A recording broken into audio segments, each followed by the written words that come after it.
130 Hillcrest Avenue. If you come through the second entrance in the neighborhood, you'll have to turn right on the first street. Then, your destination will be the fourth house on your left. It'll be the house with the strangest shade of tan you've ever seen.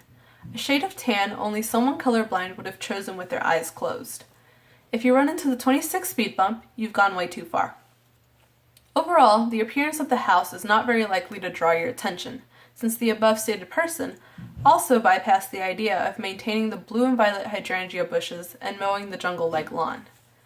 The new occupants will never really know why all the bedrooms are painted bubblegum pink, or why we didn't have air conditioning, but I do hope that somehow the memories made in that house left it feeling warm and cozy.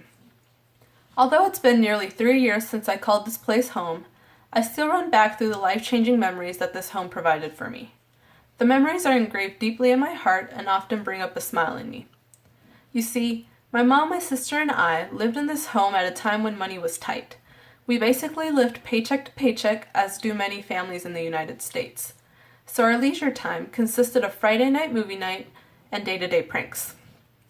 Most Fridays, we would all plop down in our big comfy couch after a long week of work and school. We would shuffle through our diverse collection of movies that range from the classic Disney movies to the chilling horror movies that still make the hair on the back of my neck stand. I remember my mom would prepare an arrangement of snacks. Among my favorite would be classic Lay's chips and Doritos, to which I would add a generous squeeze of lime juice and Valentina sauce. We would then stay up into the late hours of the night, either laughing endlessly or huddled together watching the movie through the cracks in our hands. Other nights would start out like any other normal night. We would be having dinner or washing dishes, and somehow we would end up in a humorously painful game of rubber band fight or shoe fight, which you can probably already guess what that entails by the name. Obviously, lots of flying rubber bands and or shoes.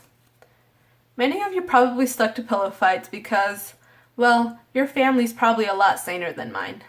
But we thought it made for a much more thrilling version of the game. The house was our open battlefield, full of odd thumps and nervous giggles, since you never really knew at what point a foreign object would come flying at you.